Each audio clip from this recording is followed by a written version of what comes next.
Hi everyone, and welcome back to another episode of the Celtic View Podcast. I'm Ryan Marr, and usually I'm joined alongside me by Paul Cuddihy, but this week we have a very special guest because we have Celtic Women's team player Tiree Burchill alongside us. Tiree, how are you? I'm good, how are you? I'm very, very good, yeah. Are you excited to be on? Yeah, I'm excited, yeah. Thank you for having me. No, you're very welcome. So we've got plenty to come in this episode. We're going to chat to Tiree all about her career and about the Celtic Women's team this season, and we also have the second part of that exclusive interview with Martin O'Neill to bring you, so make sure you stay tuned later on for that. Tiree, just to give yourself a proper introduction for those that don't know maybe too much about yourself or your career. Only 17 years old and you're already playing for the Celtic Women's first team, and you're kind of following in similar footsteps to your dad, Mark Burchill. I'm sure a lot of Celtic fans will know. Just how does it feel actually just to be at that age, to have come through the academy as well and to now be playing for the first team, the women's? Yeah, it's crazy, honestly. Since I joined Celtic, I think everything's went quite quickly, and obviously COVID and stuff like that. So now that I'm here playing for the club that I've supported my whole life, it's a dream come true. So I'm just delighted every day that I get to come to training and play under Fran and in this team. And we'll get you on the podcast at a very good time as well, because in the last match for the women's team, 7-0 win over Dundee United, you got your first goal. Yeah, it was a great moment. I was just hoping I was going to make an impact when I came on, and luckily I managed to score. It took a bit of a deflection, but happy to see it going. We take them, don't we? Yeah, take them all. What is that feeling like? Because it's something that I think everybody grows up, the Celtic fan, you'll dream of scoring for the club that you support. So to actually do it, like, talk us through what it was like. It was a weird feeling. When the ball came over, Jazz actually shouted for Shen, and it came to me, and I was just hoping. I was like, I hope I don't embarrass myself because I was on my left foot. So I was a bit nervous, but it took a good deflection, and it went in. So my family were in the crowd, so it was a good moment. Yeah. Yeah. What was that like then, to share that with your family later on after you got off the pitch? No, it was good. My dad actually scored his first goal against Dundee United, so it was actually a good wee moment between us both, and we got to share that together. So yeah, that's incredible, and that's what it's all about, though, isn't it? Like you obviously you're in this game to have a great career and things, but to have those moments with your teammates and your family as well, it must be so special. Yeah, it's crazy. I can't believe that. Like I've managed to play for this team and obviously score my first goal. It's a great feeling. I'm sure there's plenty more to come. I mean, this season for you has been a bit of just kind of a breakthrough, because you were in loan last season at Hamilton as well, getting experience there. So what's this season been like for you? How different has it been? Yeah, coming into pre-season, I wasn't really sure where I stood within the team, but I worked hard, and obviously Fran seen something that he thought to keep me around. So started the first game of the season, which was great, good win as well, and started some games since then. So I'm just happy just to get as many appearances as I can and contribute when I can. So yeah, it's great. What's the differences been this season, kind of having more of a longer stay in the first team compared to maybe being at Hamilton last year or trying to break through in the season before that? Has there been anything like in training or in games where you felt that kind of step up? I'm not sure. I think probably one thing that has helped me is being more confident. I think last year when I came in, I was a bit timid and stuff, like a young player is coming up, but going out on loan and come back in, I feel much more confident in myself, and I was able to put it on the pitch, and I feel like it's evident in my performances. Yeah, what was that loan spell like last season then at Hamilton? Oh, it was great for me. I'm so thankful for everyone at Hamilton and my time there. I think it really developed me as a player, getting exposure to the league and all the different teams and stuff like that. So yeah, it was great. Yeah, I really enjoyed it. Mm-hmm. And this season in general for the women's team, you're still just a couple of points off the top of the table. How do you think things have been going? I mean, we're still in the race for the title. That's obviously something I'm sure you'll all be hoping to get your hands on at the end of the season. Yeah, I mean, we started the league really well, and we've had a wee bit of a blip, but I've got no doubt that we'll bring it back, and there's so many more games left to play, so I think I've got 100% belief that we'll be able to do it. Yeah, it must have been for yourself last season, being on loan at Hamilton. It was a really successful season for the Celtic team, obviously winning 2 cups. What was it like sort of being in the outside then and watching on from afar? You must have been sitting there thinking, I really want to be involved in that. No, it was good to watch actually, because I was still training obviously prior, and then while I was still on loan, so it was good to see. I've seen how hard the girls were working, and I know they all deserved it, so it was just good to see them get the success that they deserved. Yeah. So for this season, is that the kind of the aim then? Do you think they're going for the title, or is it kind of getting the Champions League football again? I know Fran's spoken about that as something really important to the club. Yeah, I mean, like, we've got high expectations for this team. We've got high standards that we want to, and goals that we want to meet. So I think Champions League, winning the league, you know, we want to win it, and we want to go to Champions League. So yeah, all very exciting stuff. Tiree, I'd like to actually go back to kind of the start of your journey of being a footballer, if that's okay. You've come through the academy, as we've mentioned. When did you first get picked up by Celtic? I was about 13 years old. I was at Hibs prior, and I actually was doing gymnastics at the time, so it was kind of between gymnastics and Celtic, and for me it's got to be Celtic. So I got picked up when I was like 13, and yeah, ever since then I've just been loving it. So what about the gymnastics career? Do you think you could have made it? Not quite, no, but it was quite intense. I was there like quite a lot, so I couldn't do both, so I think I did make the right decision. Because that's a lot in the body to do gymnastics in general, but then to try and do both, that's... Yeah, it was intense, but I feel like it's actually helped me get to where I am and aided my development. Yeah, and growing up in a football family, as we mentioned, your dad, Mark, who came through similar way, came through the academy here at Celtic. Has he had a big influence on your career so far? Yeah, 100%. A lot of the credit goes to him. Like, he's like a coach, everything, all in one, honestly. He's a massive help for me, and my mum too. She tries to take claim for some stuff, but 100% my dad's been such a great support, and it's good to see that, like, he's came through the academy and now I'm doing the same, so it's good. So when you were younger, were you always aware of like your dad's career? I lived abroad for a part of my childhood because he was playing in different countries, so it was always like that. So tell us about that a little bit, because I think your dad played in Cyprus, didn't he? Yeah. And did he play and Thailand. Thailand? Yeah. So you grew up in both places? Yeah, it was honestly unbelievable. I would love to go back. But yeah, it was great seeing different cultures and stuff like that, and learning, seeing different parts of the world. It was great, actually. I really enjoyed that time in my childhood. That's part of the life of a footballer, I suppose, that you hear it so often. You just, 1 year you're at one club, then you could get transferred and having to move family abroad. So what was that like, to just never really know exactly where you could be next, and then going to all these kind of amazing countries? I really enjoyed it, to be honest. Like, I was quite young, so I wasn't really too clued up about what was going on, but I really enjoyed it. And then when we came back to Scotland, I was at like the same school with all my same friends that I'd not seen in a while, so I quite enjoyed it. Yeah, if you could pick one thing from Cyprus and Thailand to take away with you had to bring back over, what would it be? The sun. The sun.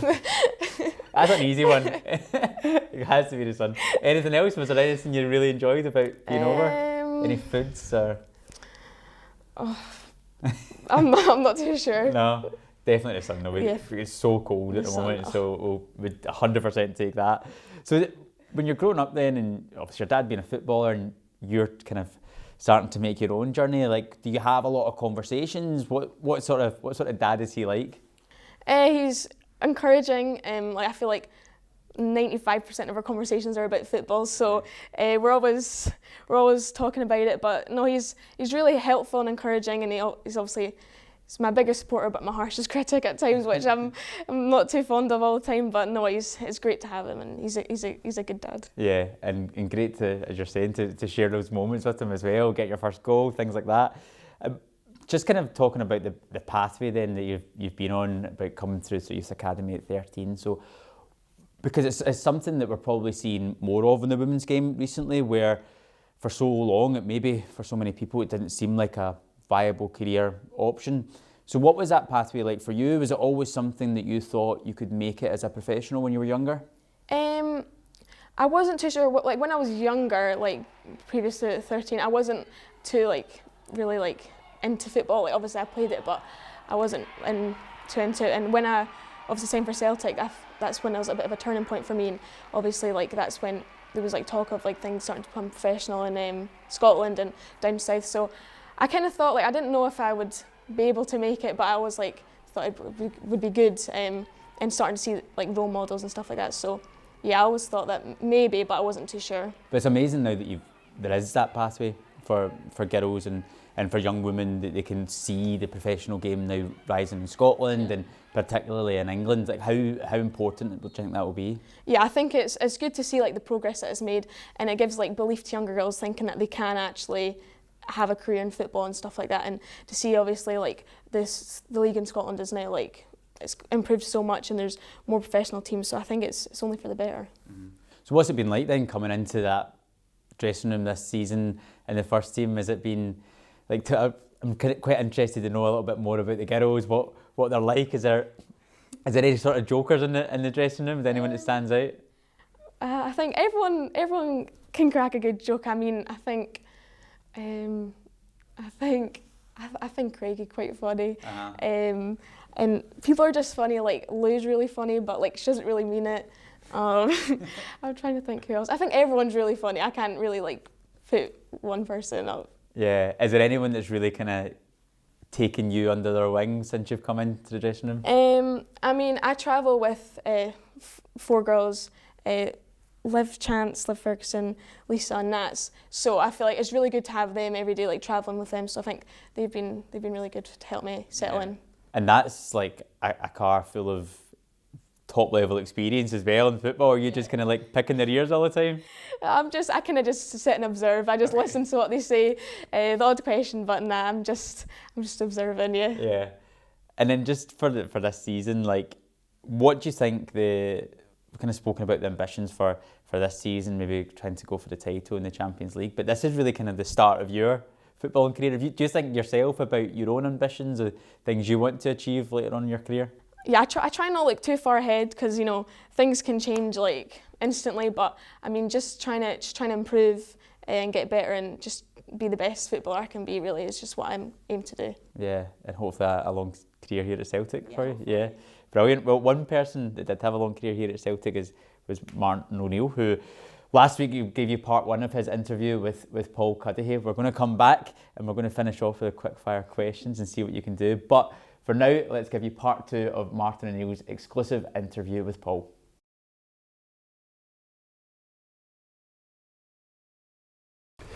It's when you talk about coming to Celtic, and I wonder, obviously you're very much aware of the club and the rivalry in the city, but you mentioned the point that I think before the opening league game against Dundee United, someone asks you, because Rangers won the previous day, if Celtic don't win at Tannadice, is that the league over? Because you've only got another 37 games after that. Well, that was a frightening moment, I must admit, because it gave me the impression that they weren't expecting Rangers to drop too many points for a start, and it was almost like a light bulb moment, in the sense that,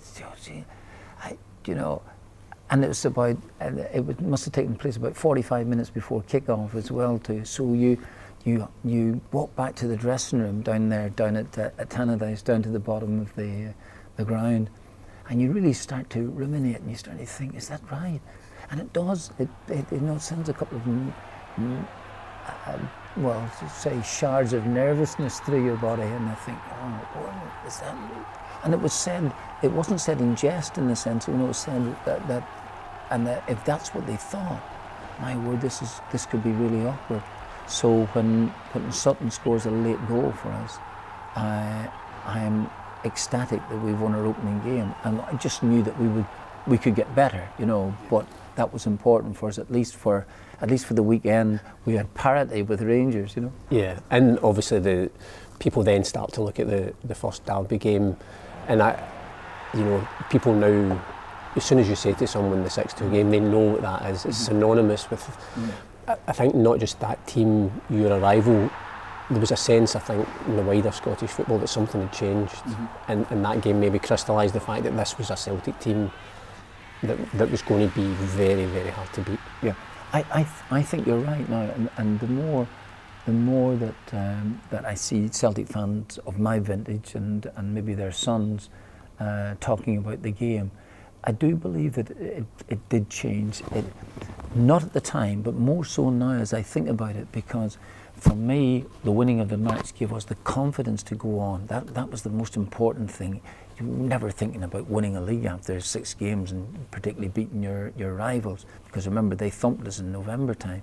But it did give us a bit of confidence. But the more I think about it now, it really was because we played brilliantly on the day, because we'd scored 3 goals in the first 11 minutes and never had to start like that, for a long, long time, particularly against Rangers, and for a lot of reasons. And I think that people say, well, this became a turning point and really because it was like 2000 as well, so it was like the start of a new century, and Celtic have been pretty dominant ever since. So in actual fact, it does maybe become a seminal moment, in many aspects, which I didn't think at the time, but now I start to think, yeah, that probably was. If we'd not won it, Rangers might have gone on to have won the league by about 35 points, Yeah. A seminal moment in what was probably a seminal season, because it was obviously the first time we'd won the treble since Jock Stein had done it in 1969 as well. Yeah. And then that leads on to all the European success, the great nights that we had from that season. Do you remember the game against Juventus? Something's goal, and then we're still waiting for the last minute to find out the result elsewhere might still go in our direction. There was a late goal scored, I think, by Porto or something, I guess. Because it's those 2 Juventus games, that's one of the greatest European nights that we've had, and it was kind of slightly bittersweet, as you say, because we get 9 points, we don't get through. I always remember the game in Turin, because I don't think I ever saw you angry with that sense of. I think it embodied what we all felt, that there was just something not right about that penalty in the last minute that robbed us, because we'd fought back so brilliantly. Absolutely, and I think Stillian scored the second goal to make it 2-2, but it was, and I think my daughters played back the interview, I would say maybe about a year and a half ago, and you know what? They didn't know whether to laugh or cry. They didn't know to laugh at my shenanigans. All right, there, okay, no, it was terrible, it was really terrible, and that's a shocking result. All my usual words that I said, talking about vocabulary, but there was very little going on at that time. So yes, but it was really, really terrible, because it was nowhere near a penalty, it couldn't have been. And when you start to think about what happened to Juventus in the next few years, the number of times that they ended up getting relegated for a few shenanigans, then you start to think, Yeah, absolutely. And obviously what comes after that is Seville, which again in the book, because we used to always have an argument in the office, when you look at the context of your 5 years at Celtic, what was the harder defeat, the Seville or Fir Park in the last day of? For me, it was always Seville was the tougher one, because that way I hadn't always expected us to get to a European final. We were so close. Yeah. I still feel we could have won that. Absolutely. No, I agree with you, because it's that we know that next year after Fir Park we'll regain it. It was hard to take because we had beaten Rangers at Ibrox a couple of weeks earlier, and then going to lose to Hibs, ridiculous at home, and then beating Hearts. So it's still in our own hands, and that was really disappointing. We should have won that game out of sight. But I agree entirely with you, because it is Seville. It's a European trophy. It'll be the first one we've won since Jock, and that would have been fantastic. And Seville, I think for anybody, would have been much more sweet, and it's lovely for people to talk about it being still a great episode, a great journey. But for me, for us to win it would have been fantastic, absolutely fantastic. So I absolutely agree with you. I used to put them in a par, but the more I think about it, it has to be Seville.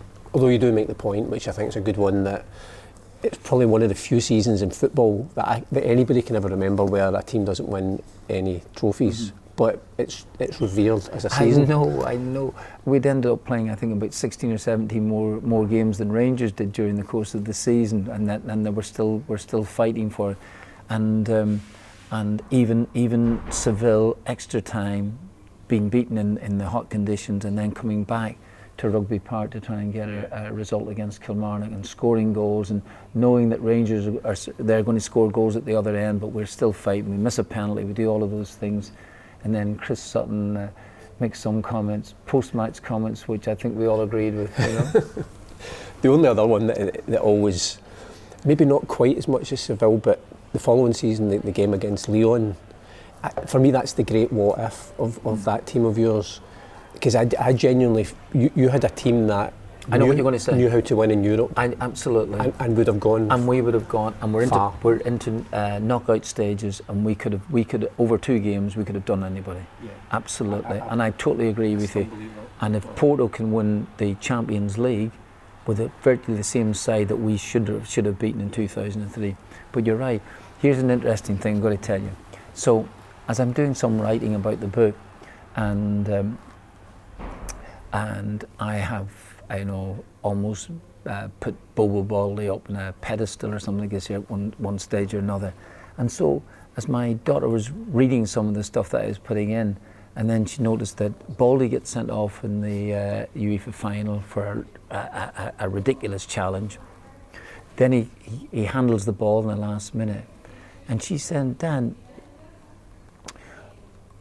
in general speaking, if somebody in your earlier days as a manager made those mistakes, you would have sacked them a long time ago. How can you revere somebody like that? She did make me laugh and think about it. Yeah, absolutely. So Baldy essentially stops the game, gets sent off in that match, then handles the ball needlessly in the box. And we're through in the group. If he keeps his hands down, we pick the ball up and the game's over. It's in the virtual last minute of the game. So, I think my daughters have a point. I must phone Baldy up and tell him. Yeah. One of the things that I was quite curious, obviously all your experiences as a player and then in your early days as manager, that gives you the experience to deal with all these different issues that will arise in football. And the one that made me laugh actually was, and I wondered how you would have reacted, the whole situation when it kind of precipitated your leaving Nottingham Forest, when the relationship had obviously kind of deteriorated and you decided, like you said, you took brave pills and said, right, if I'm not playing on Saturday, I'm going to tell it, I'm not turning up. Absolutely. Oh, yeah. How would I have dealt with that? Yeah. Oh, listen, honestly, it's to my eternal discredit. I so badly wanted to play every single week, that any week that I didn't play or would sub or something, it felt like to me like a Saturday wasted in my life. So I wanted to play, and I think that Brian Clough does mention, he said that in one of his autobiographies, I don't know whether it was the 1st or the 15th, but he mentioned something that he used to the one thing he had putting the team up and then finding O'Neill knocking on his door and asking for something. But I did say this time I was so peeved with it. I said, I'm not turning up for the game, and the two of them, they were in the room together saying something like, you what? What did you say there? You're not turning up for a game. So, and I didn't turn up, and yet the game had been postponed, but yet Brian Clough travelled over to see whether I was on or not. Anyway, I have to say that's, if I'd really started to think about it properly, I should have got my head examined really about it, go and play the games. You have to accept that this is what's happening. But, and how would I have dealt with a player? Can you imagine, let's say there's been a lot of brave pills to try that when you were manager. Let's say Stilian Petrov said to me, I am not playing now, and because I'm not playing in the right position. God, you would have told him what for, wouldn't you, really? So yeah, to my eternal discredit. Well, one of the kind of slightly nice things about, obviously in the back of that, and then you leave Nottingham Forest, but obviously you must have kept a good relationship with Brian Clough, because you're one of the 3 people that his family asked to speak at his memorial service, which I thought was really nice. The fact that, as I said earlier, you're probably the most successful of his players that were not in management. That must have been a nice thing. It really was. I must admit, it came right out of the blue. It was his memorial service, and one of his great friends spoke at it, called Geoffrey Boycott, the Yorkshire cricketer. And for me to be asked, it really was an absolute honour that Brian Clough's wife and family decided that the person that probably caused him a couple of headaches along the way, not necessarily for the right reasons, should be asked to speak at it, and it really was an honour. And I just to say the words and speak about him in the manner in which I did do, it was amazing. Because my first ever memory of Brian Clough, I was a Sunderland fan as growing up. Obviously Celtic, my team, really in that aspect, but you always had an English team to be supporting, and so Sunderland, who were very, very, very seldom in the big league at the time. So no wonder nobody else, none of my school friends supported Sunderland. But anyway, so, and Boxing Day 1962, and I'm 10 years of age, and Sunderland lose at home to Bury. The pitch is frozen. Sunderland miss a penalty as well too in the game. First time they're beaten in 2 years at Roker Park, and Brian Clough gets injured in the game. And Brian Clough, and if I had ever known that this very man that I almost was crying about at that time would cause me so many headaches, and that I would end up speaking at his memorial service, you know, and I'm 10 years of age when I wept because Brian Clough was going to be out for a couple of weeks. I didn't realise this was the end of his career. And so, you know, I was, as I said to you, so for him to come in years later and change, not just my life, but change John Robertson's, change Tony Woodcock, Viv Anderson and Ian Boyer, you know, to change their lives, and not just footballing careers, but your lives, you know, starting to think about things in a different fashion. Well, that's, you know, do you know what, I honestly think that I would be, I'm a richer person, richer, I don't mean in terms of money, but I'm a richer person for having met Brian Clough, I think, you know? In the same way, exactly the same way that Bertie Auld is a richer person, or was a richer person for meeting Jock Stein. The other thing I enjoyed, because obviously in terms of your playing career, you have that incredible World Cup experience with Northern Ireland in 1982, so obviously I'm reading this book during the World Cup, and there's a brilliant story of when you play against Portugal, and after the game everybody wants Eusebio's jersey. And I actually was watching an Argentina game, and I was wondering, how do the players decide who asks for Messi's jersey? And obviously you tell the story of chasing Eusebio to get his shorts, but not only that, you then use them for going on holiday for the next 3 or 4 weeks. Well, that's absolutely true, because the shorts are lovely, and they had down the side, they had the Portuguese colours as well too, so they were really, really lovely. And Brian Hamilton he is essentially man marking Eusebio for the last 10 minutes of the game, just to make sure that he's standing beside him to get his shirt. And I had scored in the game. This is my full debut for Northern Ireland, and I'm thinking, well, Eusebio might want to change his shirt for me, you know, must be joking. And so as he's walking down the tunnel at Highfield Road, it was at Coventry because we couldn't play the games because of the trouble. Then there he is, you know, just a big lad, you know, very, very strong even then. And I thought, well, you know, if I can't get his shirt, I can get his shorts. So I tapped him in the shoulder. He turns around and I keep pointing to the shorts. He initially didn't know what I was on about, but I said, "Your shorts." And he takes his shorts off and gives me to them. So yeah, as I said to you, had beachwear for the next 4 years. Honestly, just because they were Eusebio shorts. And the World Cup, I noticed, I saw an interview before the World Cup with Roy Keane. Obviously, was here. He was your assistant at Ireland, and he did say he was going to be reading 2 books during the World Cup, and yours was one of them. So, oh, is that right? So Did he? Honestly, is that right? Well, when he comes back, you can test him. Just I test him to see if he's actually read it. Absolutely. Because when I was saying to you about some of the great, the kind of influential people in your career, and I felt in the book, you know, Billy Bingham, who you'd had a kind of started a relationship with before he was the Northern Ireland manager, but for him, in the early 80s to make you the first Catholic captain in Northern Ireland would have taken a lot of, because he must have known that he would have got criticism for absolutely. it. Yeah, and it was a big thing. It was a big deal, as they call it, because even though I was having good experiences in European football with Nottingham Forest, it was an easier decision for him, you know, to have made a Protestant the captain of the side, and he knew that he would get some flack from it, you know. But he did say to me, that he said, listen, we start winning matches, he said, all this will dissipate, you know, and luckily we started to win a few games. But absolutely, a really big decision for him, because for an easier life for him, you know, he could have made other choices. Yeah. In terms of doing the book, how much did you actually enjoy the whole process of effectively reflecting back on your career from your childhood all the way through playing and managing? Right. Okay. Well, honestly, I genuinely mean this.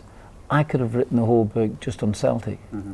Could have done the whole book, and there are certain things that didn't make the process that I'd written out.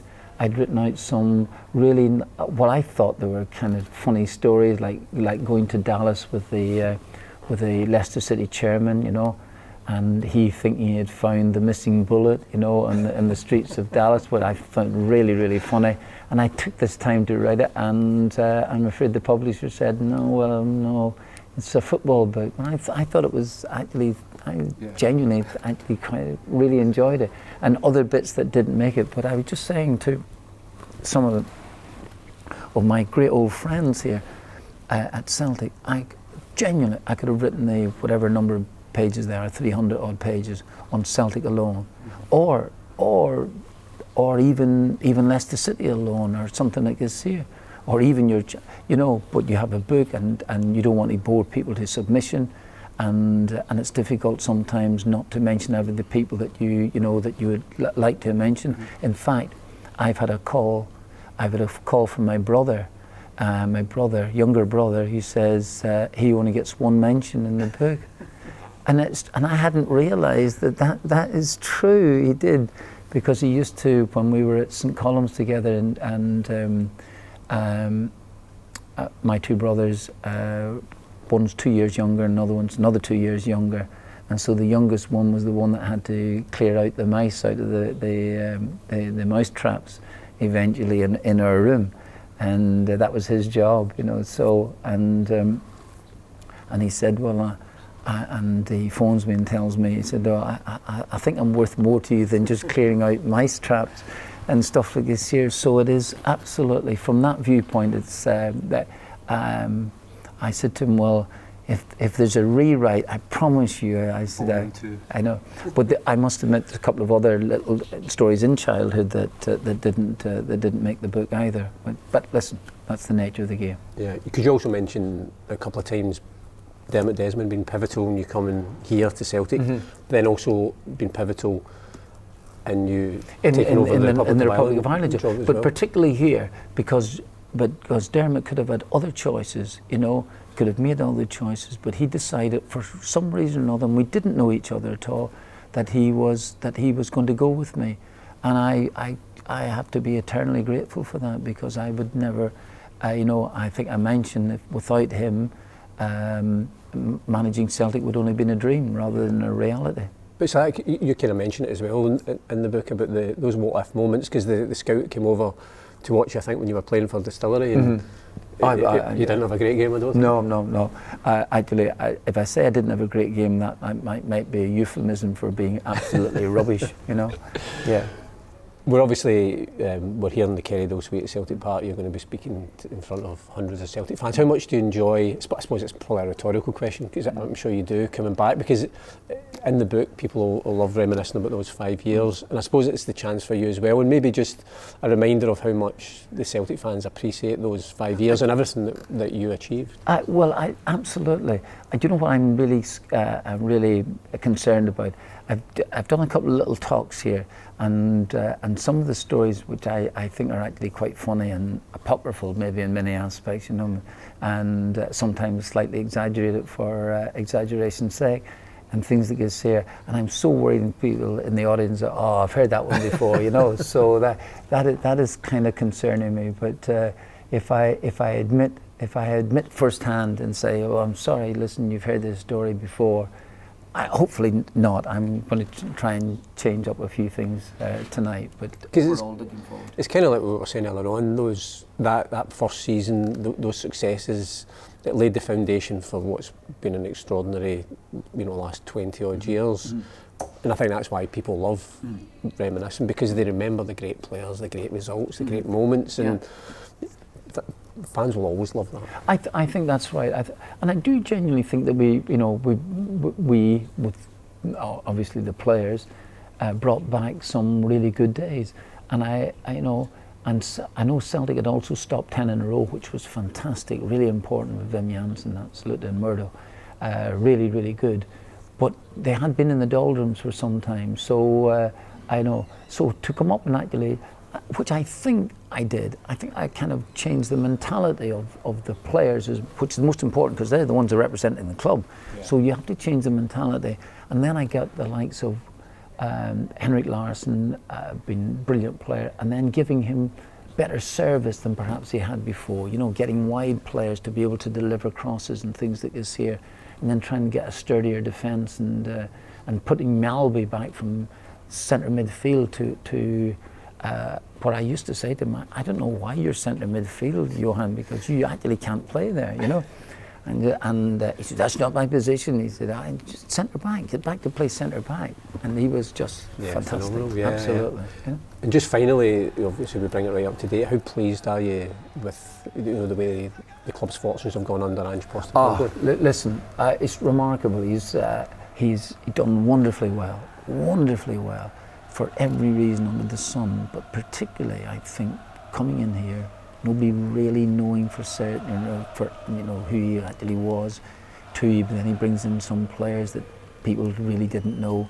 And third, he doesn't get off to the best start in the world. So to fight all of that, to have the confidence or the self-confidence, sometimes, as I say, you need a wee break here and there, which we all do. But overall, to have that belief and that kind of philosophy that, I hate to use that word because it's overused in the game, but to have that sort of way of playing, the style, and the commitment the team have to him as well. It's terrific, really, really terrific. My own view is that, and I'm not an apologist for him at all, but I think in the Champions League games, of which most of the games I saw, I think there's only one game I missed. There were moments in those matches that had they scored first in games, those things would have changed. This idea that Real Madrid were in cruise control is just nonsense, because Real Madrid, Celtic had them on the rack in the first half in the game.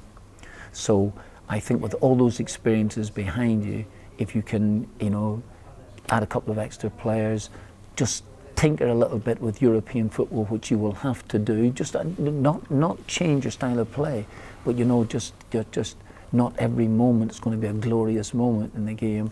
All the things that he knows already.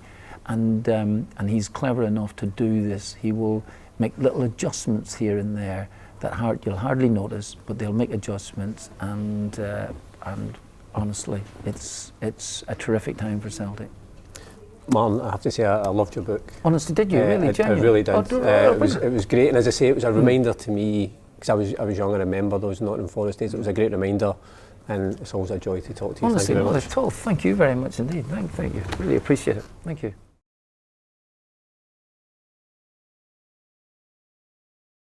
Yeah, there we have it. It's always great to hear from Martin O'Neill there. What a Celtic great, and so many great stories there. Right, Tiree, what we always do when we have a guest on is we finish on a quick fire 60-second quiz. Now, these are questions all about yourself, about your teammates, maybe some stuff about Celtic in general as well. So at the moment, Taylor Otto is the leading woman with 7, but the highest scorer is Cameron Carter-Vickers on 8 points. So I think you could go back and get a better score than Taylor and get back into that changing room and show off. You ready for it? I think so. Okay, so what I'll do, I'm going to stick 60 seconds on the clock, and your time starts in 3, 2, 1. So you scored your first goal against Dundee United in a 7-0 win, but your goal made the scoreline what? 6-0. Yes. You made your Celtic debut against which team? Motherwell. Yes. What was the score in that game? 8-0. It was, yeah. Which men's team player for Celtic has scored the fastest ever European hat-trick for the club? Mark Burchill. Yes, yeah. Your dad played in 2 different countries outside the UK. Name one of them. Cyprus. Yes. Oh. How many years has Kelly Clark been at the club now? Has it been 8, 9 or 10? 9. It was 9, yeah. Who scored the winning goal for the women's team in the Scottish Cup final last year? Izzy. Yes. You have how many caps for Scotland under 17s? 5. 4 I've got. You scored 2 goals for under 17s. Can you name one of can you name the first country you scored against? Wales. Yes. The Celtic team have played 12 games this season so far in the league. How many have we won? How many games have we played, sorry? 12. 11. Oh, 10. 10. I'll give you 9. That was amazing. 9? Yeah, you got 9 right. Yeah. Oh. You only got one wrong, which was caps for Scotland. I got it down as 4. Was that right? I think I started 4. I came on in 1. I don't know. Did you? So it is 5. Yeah. Well, then that's 10. There you go. Is everyone correct? Oh. That's the first time that's happened. How do you feel about that? It's not bad, not bad. Well, if it stays like that, we'll need to get you a prize or something at the end of the season. You can go back into that changing room and say, because Taylor's taken part, Rachel Johnson's taken part, and Lucy Ashford-Clifford, so you beat them all. So there you go. It's not bad. That's brilliant. I'm very impressed at that. I'm very impressed. Tiree, the women have a next game coming up is Motherwell at home in the league.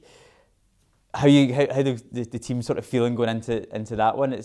You've only got a couple of games left before having a winter break, is that right? Yeah, I think actually it's our last game, so Okay. We're just looking to round the year off and get 3 points. You know, we're confident the last performance was good, so we just hope to get the 3 points. Yeah, and are you looking forward to having a little break over Christmas? Yeah, I'm looking forward to it, but you know, I'm just excited to get the league going again. Yeah, what sort of Christmas traditions we're kind of asking guests every time they come on now about Christmas now is approaching. What's your sort of your favourite things to do around that time?